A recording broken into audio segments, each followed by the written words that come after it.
public, private and global enterprises. And we had done the very first, that is departmental undertaking, and then the second one, that is statutory corporations, right?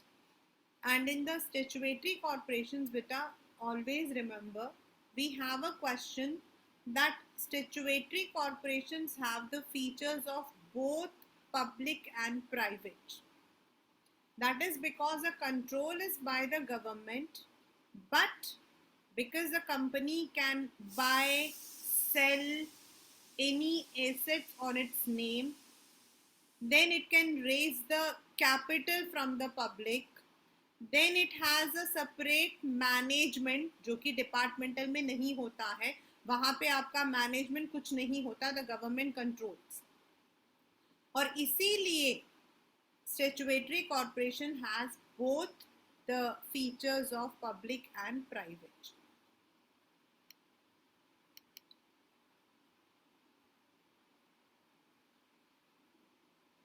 Now we are moving towards the next one, which is very important.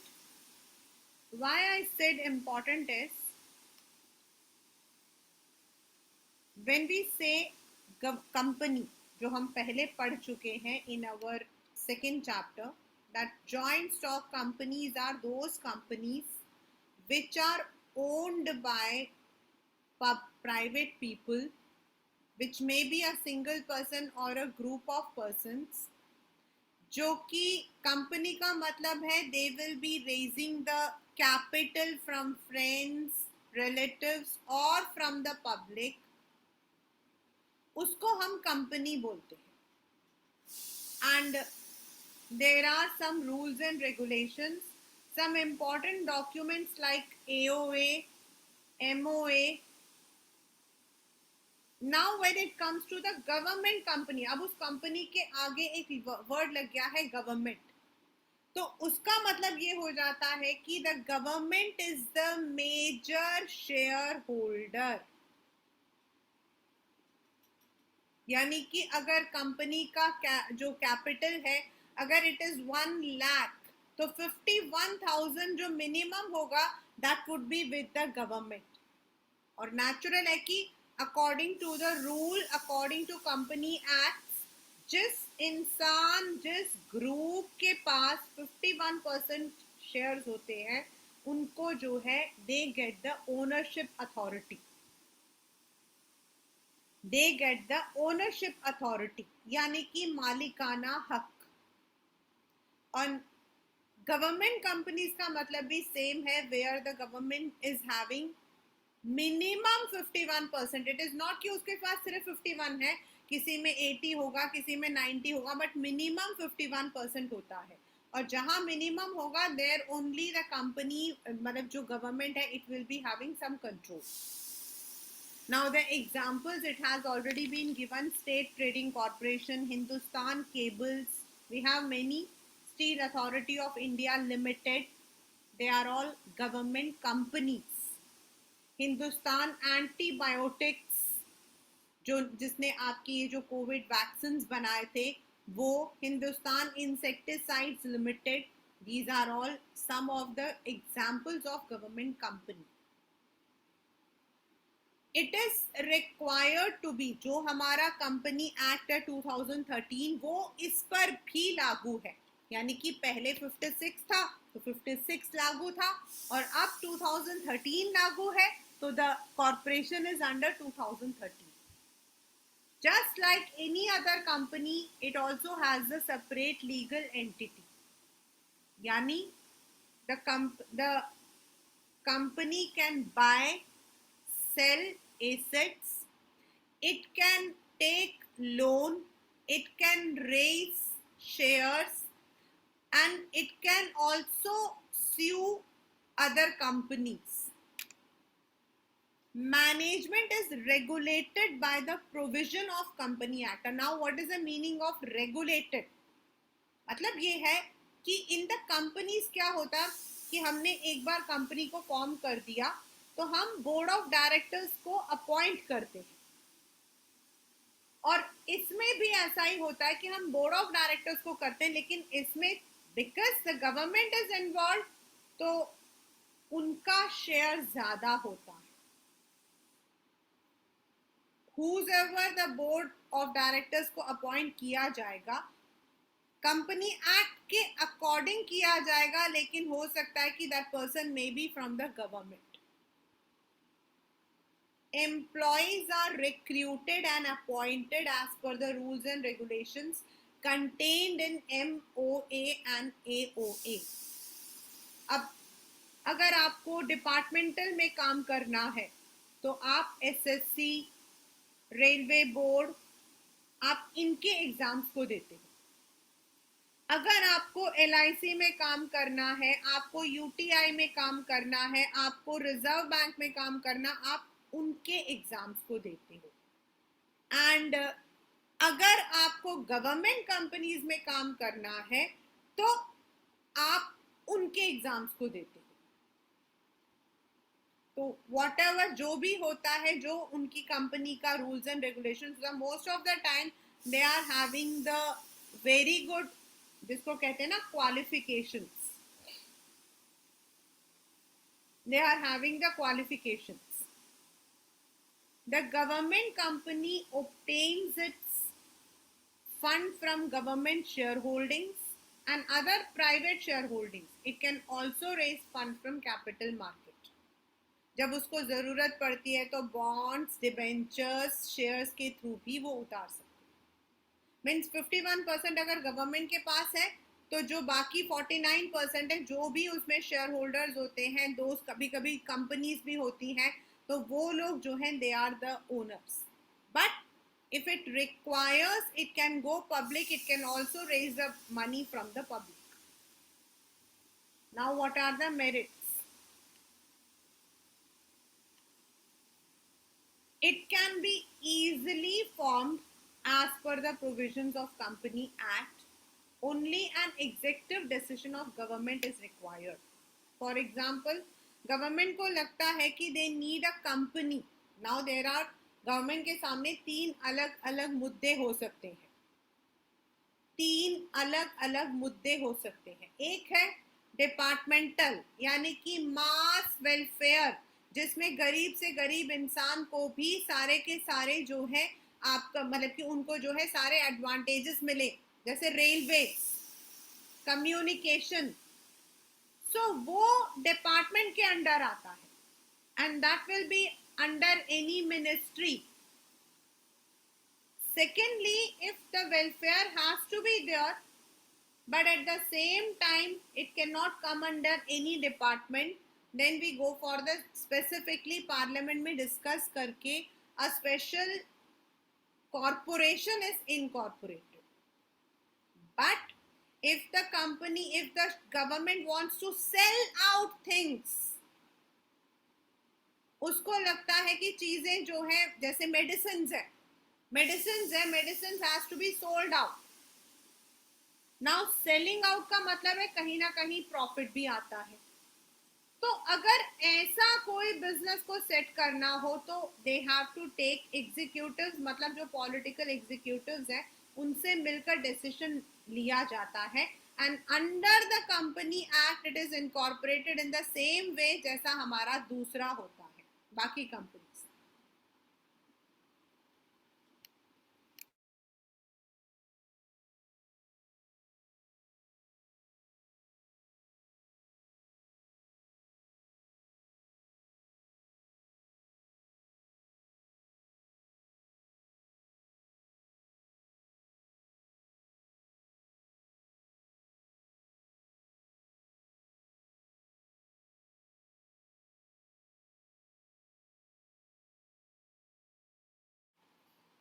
It enjoys autonomy in management decisions and flexibility.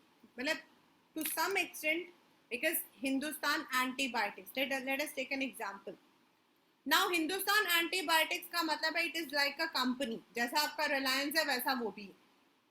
तो जो आपके board of directors हैं they are individual, उनमें government से उनको permission लेने की जरूरत नहीं पड़ती. So they can flexibly work according to the situation. It can appoint high professional managers in with the good, क्योंकि पब्लिक सेक्टर के अंदर क्या होता है, आप जब डिपार्टमेंटल बोलते हो तो वहां पर यू कैन नॉट, उसके आपके कई रूल्स हैं, किस लेवल पर कौन से ग्रेड पर क्या होना चाहिए, यहाँ पर वो नहीं है. But of course because it's government, तो आपका पॉलिटिकल इंटरफेरेंस रहता है in the appointment of people, in the working of people, definitely रहता है. It evades constitutional responsibility which a company financed by government should have, as it is not directly answerable to parliament. भाई government का मतलब ही होता है anything which is running according to constitution, but these companies do not answer in the parliament. They have their own auditing, उनका अपना auditing चलता है CAG के through. The board usually consists, जो board of directors है, of the politicians, civil servants who are interested more in pleasing their political bosses than the efficient operation. ये पहले रहता था, to some extent I can say कि पिछले कुछ सालों में ये चीजें बहुत change हो चुकी हैं. Because many of the government companies had to be shut down because of such poor infrastructure. तो अभी जो गवर्नमेंट है वो कोशिश कर रही है कि मैनेजमेंट के अंदर इस तरीके के जो इनएफिशिएंसी है वो ना रहे, कोशिश तो कर रही है कि ना रहे, जिससे कि कंपनीज जो है they are able to compete with the MNCs, they are able to compete with the private people. क्योंकि अगर ये गवर्नमेंट कंपनीज चलती हैं तो कहीं ना कहीं इससे शेयर होल्डर्स को, गवर्नमेंट को भी फायदा होता है. ऐसे बड़ी सारी कंपनीज थी पहले हमारे अंडर, लेकिन वो सब कुछ बंद हो गई थी. This is only because of this factor. Now ये जो क्वेश्चन है, what is the changing role of public sector. तो पब्लिक सेक्टर का मतलब ही वो था which could give the economic growth of our country. यानी कि ऐसी चीजों को सेट किया गया था. मान लो 1947 में अगर एरो मतलब कि जो आपका एविएशन है या फिर रेलवेज है, अगर उसको प्राइवेट कर दिया जाता तो कितने लोग जा सकते थे, कहीं पर भी नहीं जा सकते. And then if important elements like defence, इसको प्राइवेटाइज कर दिया जाएगा तो कंट्री तो कब की डूब गई होती. तो to provide the country with safeguard, to have equitable income and wealth, to have accessibility. Accessibility का मतलब है लोगों की पहुंच तक आए, पब्लिक सेक्टर को जो है एस्टैब्लिश किया गया. लेकिन ओवर द पीरियड उसका जो रोल है वो आपका अलग अलग हुआ है. First is development of infrastructure. आप अगर 1947 को देखोगे, उस वक्त में we did not have the steel industries, we did not have the heavy machinery, and क्योंकि प्राइवेट पीपल उन जगहों पे आ नहीं सकते थे. उस समय में अगर प्राइवेट पीपल अगर वहां पे आते तो उनको तो फायदा नहीं होता, और इसीलिए the government had to undertake all these activities. यानी कि हमारे जो रोड्स बने थे, ब्रिजेस बनी थी, हमारे जो बड़े बड़े आपके जो स्टील इंडस्ट्रीज बनी थी, रिफाइनरीज बनी थी, ये सब गवर्नमेंट ने किया. देन अगर आप देखो 1940s को, 1830s को देखो, 19 को मत देखो, 1830s को देखो. सूरत, बॉम्बे, कोलकाता, मद्रास, ट्रावनकोर. सूरत, बॉम्बे, ट्रावनकोर, मद्रास एंड कोलकाता, ये आपके वो शहर थे जहां सबसे ज्यादा डेवलपमेंट हुआ था. Reason, they are the port. वहां पर आपके जो है सी पोर्ट्स हैं. तो जो आपके अंदर के एरियाज थे, लाइक आप कहिए छत्तीसगढ़, झारखंड, यहाँ पर तो कोई भी आपका जो है डेवलपमेंट नहीं हुआ था। सो कई इंडस्ट्रीज को ऐसी जगहों पर सेट किया गया था, जैसे आपके बैकवर्ड एरियाज जिसको हम कहते हैं, जिससे वहां पर आपका जो है डेवलपमेंट हो सके। जैसे आंध्र प्रदेश के अंदर आपका जो है थर्मल प्लांट है रामागुंडम, देन आपका यूपी में नरोरा, मध्य प्रदेश के अंदर मेनी माइंस वर सेट। तो व्हेन ये सब एरियाज जो कि पहले अंडर डेवलप थी, slowly slowly they started developing. This was only because अगर उस वक्त में पब्लिक सेक्टर ने नहीं किया होता तो प्राइवेट सेक्टर्स वहां पर जाके थोड़ी अपने बिजनेस को लगाते। Economies of scale, the meaning of economies of scale is large, बहुत सारा, जहां पर it in certain industries like electric power plants, natural gas, huge capital and large bases required, जहां आपको पैसा भी ज्यादा लगाना है और आपको प्रोडक्ट्स भी ज्यादा बनाने हैं। यू कैन नॉट, आप उसको कम नहीं कर सकते हो। Power plants have to be for all, जैसे मैंने भी आपको एग्जांपल दिए। और उन जगहों पर private sectors could not work. अभी भी रिलायंस इज देयर, लेकिन रिलायंस कितनी जगहों पर है? आपका वेस्टर्न बेल्ट को कवर करता है, टू सम एक्सटेंट नॉर्थ को कवर करता, साउथ को कवर नहीं करता है। महाराष्ट्र तक है, गुजरात है, देन महाराष्ट्र में कुछ एरियाज में है, not all, but it is not covering Madhya Pradesh, Orissa और आपका यहाँ पर। तो ऐसे जो एरियाज है जहां पर लोगों को सस्ता भी चाहिए and it has to reach everyone, वहां पब्लिक सेक्टर का होना ज्यादा जरूरी है। Next, control of monopoly and restrictive trade practices. अगर आप देखो 1950 से लेकर 70-75 तक हमारे भारत में एक ही दो ही कंपनीज होती थी जो हर चीज करती थी, एक टाटा, दूसरा बिरला। आजकल तो बड़ी तारीफें चलती हैं, बट अगर आप 70s और 90s को देखोगे तो आपको समझ आएगा ये कोई तारीफ के काबिल नहीं थे। Everything was to costly. या तो टाटा बना रहा है या फिर बिरला बना रहा है, या टाटा बना रहा है या बिरला बना रहा है। Today we are having Adani, Reliance, and we are having Hindustan Unilever. We are having number of companies. And उस वक्त में क्या होता था, क्योंकि यही कुछ कंपनीज थी जिनके पास पैसा था, तो they used to have their monopoly. Monopoly मतलब अपना पूरा कंट्रोल रखना। जैसे सामान का दाम बढ़ाना हो, now there was nothing. अभी तो कंपटीशन का जमाना है। 12th में पढ़ोगे आप लोग मार्केटिंग मैनेजमेंट के अंदर प्राइस का। आज आप किसी भी चीज का, प्रोडक्ट का जो प्राइस है, you can not keep it as you want.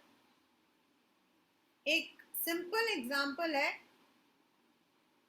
1988 में, आई थिंक इट वाज 88 और 89, I don't remember, my grandfather expired, Nana ji, and my mother had to go to Chennai. उस वक्त में she had to pay around 8900 सिर्फ एक तरफ का। Today if you go by aeroplane, आपके पास competitive price है। This is because today you are having the competition. तो कोई भी अपने प्राइस को ऊंचा नहीं रख सकता है unless and until there is something special. तो अगर उस वक्त में, उस टाइम में, 50s में या 60s में गवर्नमेंट ने सब कुछ प्राइवेटाइज कर दिया होता, तो ये जो प्राइवेट कंपनीज हैं, they would have put their monopoly. Then public sector इसीलिए भी जरूरी था बिकॉज पहले तो हम बहुत सारी चीजों को इंपोर्ट करते थे, बट लेटर ऑन हमने अपने एक्सपोर्ट्स को इम्पोज किया, and this was only because the government had to put their efforts in expanding exports. तो जो इम्पोर्ट सब्स्टिट्यूशन था, पहले हम तो गेहूं, बहुत सारी ऐसी चीजें थी विच वी इम्पोर्टेड। ये सेल्फ सफिशिएंसी हमारी बाद में आई थी, जब गवर्नमेंट ने पैसा लगाकर उन जगहों पर खुद किया था। So that is why public sector जो है, it is important in any country. For the past few years, after the new economic policy, NEP, new economic policy was introduced in 1991, और 1991 में आपका जो ग्लोबलाइजेशन, प्राइवेटाइजेशन एंड लिबरलाइजेशन किया गया था।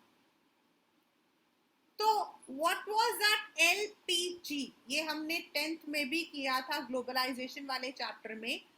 तो लिबरलाइजेशन का मतलब है बहुत सारे पहले रेस्ट्रिक्शंस थे, और ये रेस्ट्रिक्शंस जो मैंने पहले ऊपर पढ़ाया आपको, इसीलिए थे क्योंकि प्राइवेट कंपनीज जो है they should not take advantage. तो इंपोर्ट पर, एक्सपोर्ट पर, कंपनीज को खोलने पर, बिजनेस को चलाने पर काफी रेस्ट्रिक्शंस थे, लेकिन इनको ईज आउट कर दिया गया। सेकंड, आपका प्राइवेटाइजेशन, जो मैंने भी आपको ऊपर बताया था कि there were many companies which had to be shut down. आपको मैंने ऊपर बताया था, यहाँ पर ये वाला जो लिमिटेशंस था, the board usually consist of politicians and civil servants. तो पहले ये चीजें बहुत ज्यादा होने की वजह से कई कंपनीज हमारी जो है दे वर इन लॉस। इवन मेनी इंडस्ट्रीज, पहले 17 इंडस्ट्रीज थी हमारी गवर्नमेंट के अंडर, फिर सिर्फ 8 इंडस्ट्रीज को गवर्नमेंट ने रखा था, और अभी फिलहाल 3 इंडस्ट्रीज हमारे पब्लिक सेक्टर के अंदर है, atomic energy, arms and rail transport. क्योंकि बैंक्स में भी आपका प्राइवेटाइज हो चुका है, कम्युनिकेशन भी आपका प्राइवेटाइज हो चुका है, पहले हमारा फूड आपका नहीं था, वो भी आपका प्राइवेटाइज हो चुका है। Now only these 3 are there. Now the government has then globalization. Globalisation की वजह से गवर्नमेंट कंपनीज को टक्कर का कंपटीशन मिलता था। So because of all these, हम इसको जो है इकोनॉमिक पॉलिसी बोलते हैं। तो गवर्नमेंट ने due to the new economic policy public sectors की इंडस्ट्रीज को कम कर दिया था। जिन कंपनीज में थोड़ा लॉस लग रहा था, वहां पर गवर्नमेंट ने क्या किया, मैनेजमेंट अपॉइंट कर दिया और उनको टारगेट्स दे दिए, आपको इतना इतने टाइम के अंदर करना है। जो अभी ऊपर हमने पढ़ा था कि ये सबसे बड़ा इनके लिए, this was one of the minus point. अब they can not, they have to work. Then equity shares of public sector enterprises were sold to private sector and public. जैसे आपका दिस इलेक्ट्रिसिटी, पहले electricity was completely under government, लेकिन उसको private sectors में sell out किया गया था। Restructure and revival all public sector sick units मतलब those which were in the loss, उनको BIFR को रेफर किया जाता था। ये पेपर में भी आता है, what is the full form of BIFR? which were potentially viable were restructured and could not, जो रिवाइव नहीं हुए उनको बंद कर दिया। मतलब गवर्नमेंट ने अपनी तरफ से कोशिश की कि जिन इंडस्ट्रीज को वो लोग प्रॉफिट में चला सकते हैं उसको रिवाइव करने की कोशिश की, उसमें थोड़ा पैसा लगाया, मैनेजमेंट लगाया, उसमें जो भी प्रॉब्लम्स थी उसको ठीक करने की कोशिश की और जो नहीं हुई उनको बंद कर दिया. Thus, the government has restructured the economic public sector economies in the past few years. और आपके पेपर में ये वाला जो क्वेश्चन है, changing role of public sector, ये पेपर में आता है. चेंजिंग रोल का मतलब है why the public sectors were established. The next we study is global company. Now, global companies हमारी होती हैं those companies which are having their operations in several countries. जिनका मदर कंपनी जो है it may be in US और UK, और उनके जो ब्रांचेस हैं, उनके जो फ्रेंचाइजी हैं, that may be in different countries. इसके बारे में आप लोग, आपके लिए अलग सा चैप्टर है, बाद में आएगा, उसमें आप लोग पढ़ोगे एमएनसीज के बारे में. Like you have the franchise, you also have the licence.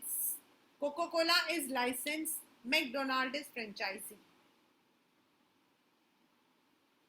उनका हेडक्वार्टर एक में रहता है जहां उनको उस कंपनी को बनाया जाता है, बट उनके जो ब्रांचेस हैं, फ्रेंचाइजीज हैं, वो सब अलग अलग कंट्रीज में रहते हैं.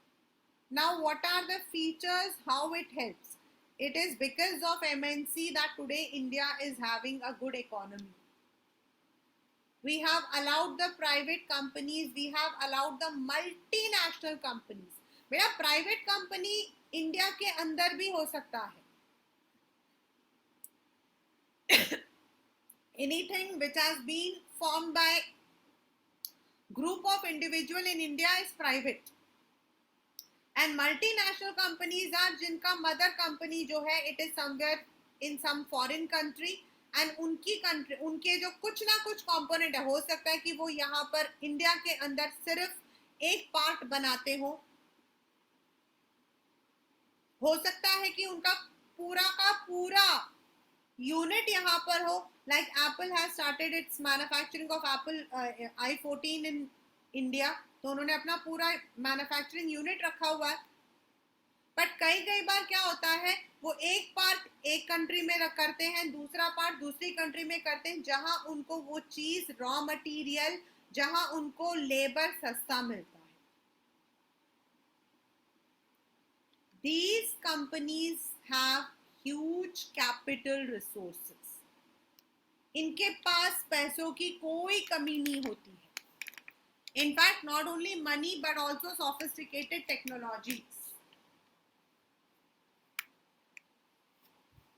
Then their production,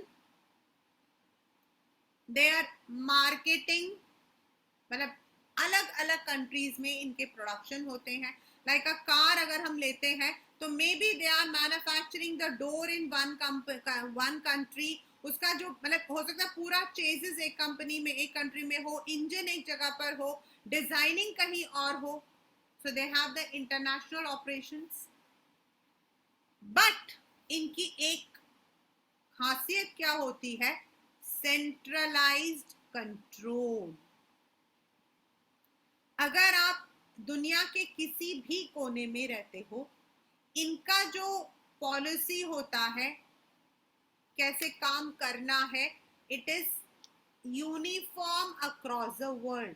आप किसी भी कंट्री में चले जाओ, आपको मैकडोनाल्ड का सेम बन मिलेगा. वो अलग बात है कि जो टेस्ट होता है that is according to the level of test in different countries. Like if you go to France, वहां पे उनका अपना है, यूएस में अपना है, then in the UAE countries and in the Muslim countries वहां पर उनका अलग है. लेकिन जो उसके बेस होते हैं, उसे कैसे बनाना है, what will be the machine likewise, वो सब कुछ उनका यूनिफॉर्म है. So they have the centralise control, और इसको हम बोलते हैं centralise control. Foreign collaboration. Usually they enter into agreements relating to sale of technology, production of goods, use of brand name with local firms. In most of the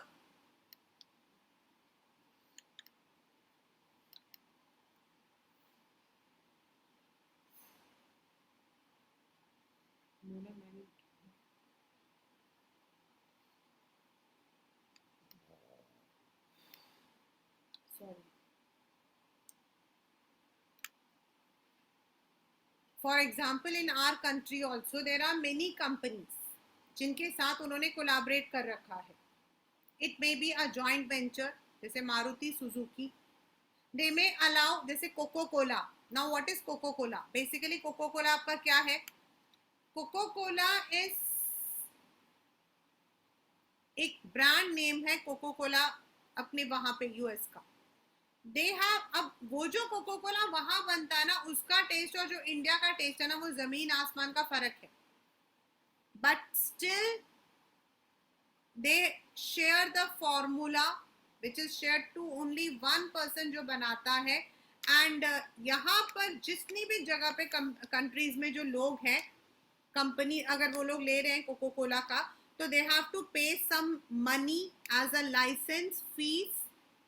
and उनका नाम cocoa Cola का जो trademark है, उनका जो brand है, उसको हम यूज कर सकते हैं. सो दे एंटर इनटू. इससे क्या होता है, उनको भी फायदा होता है और हम लोगों को भी फायदा होता है. हमें वो ब्रांड्स यहाँ मिल जाते हैं और उन लोगों को पैसा मिल जाता है. Advance technology. Most of the MNCs have the most sophisticated technology जो आपके world class products को करते हैं. There is always a difference between the products which are made by local company and which is made by a foreign company. The reason is the technology. These companies spend crores of rupees on research and development, on designing. आप देखो, every year all the mobile companies come up with new designs. All the mobile companies come with a new design. पिछले साल में उसने 3, मतलब कि I don't know, there is one, अभी मैंने recently I saw, मुझे उसका नाम नहीं पता, बिल्कुल न्यू है, but I don't know what is the name of that mobile. उसमें क्या होता है कि जब वो खोलते हैं तो उसमें बड़ा ही प्यारा सा सम कार्टून का जो है वो लाइट जलने लग जाती है. So to attract the consumers they spend money in research. वो रिसर्च करते हैं लोगों को क्या पसंद है और उसके अकॉर्डिंग डेवलप करते हैं प्रोडक्ट्स को, which is not possible by a local company. Marketing strategy. आप जितने भी एडवर्टाइजमेंट देख लो, जितने भी एडवर्टाइजमेंट है देख लो, कितना पैसा लगाते हैं. Look at the advertisements of, अगर आप यूट्यूब चलाते हो तो उसमें कोई भी 1970 का एड देखना और आज का एड देखना, और आपको उस एड को देखकर हंसी आ जाएगी और आज के एड को देखकर आपको लगेगा वाकई में इस प्रोडक्ट के अंदर इतनी चीजें हैं. पहले एड का मतलब होता था to give the information to the public about the product, और आज एड का मतलब है to brainwash the consumer to buy that product. And they spend this much of amount कि कौन देख रहा है कौन नहीं देख रहा है, किस टाइम में उनको जो है what kind of advertisement, they spend lots of money on these strategies also.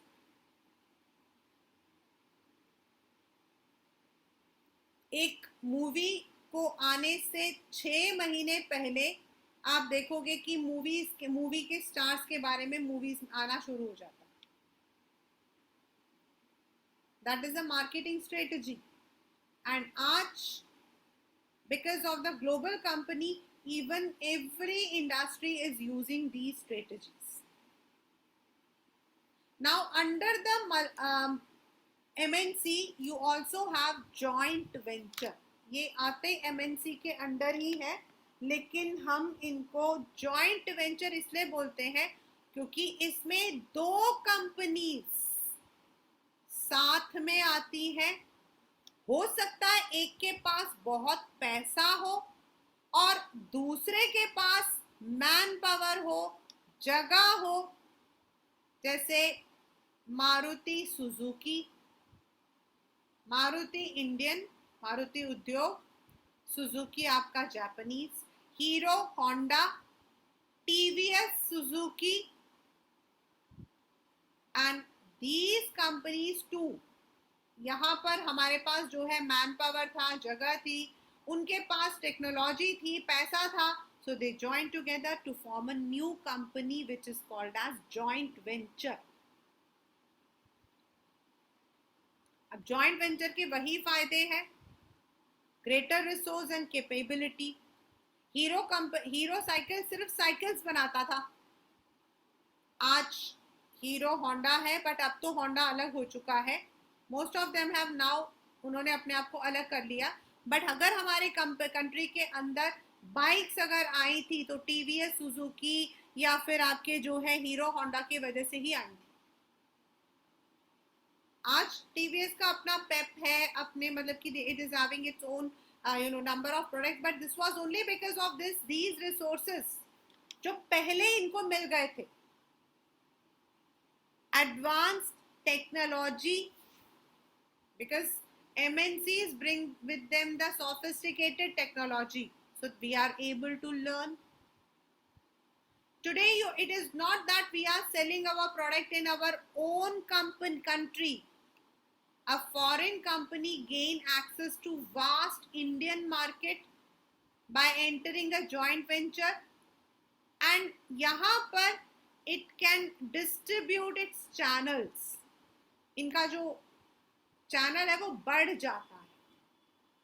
पहले को अगर आप मान लो हमें सिर्फ एक मतलब कि we have to buy Honda bike, तो कौन खरीदेगा? कोई भी नहीं खरीदेगा।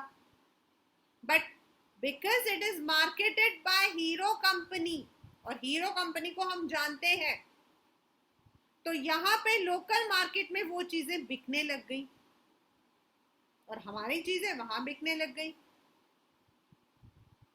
Because of the joint venture, innovative ideas have come.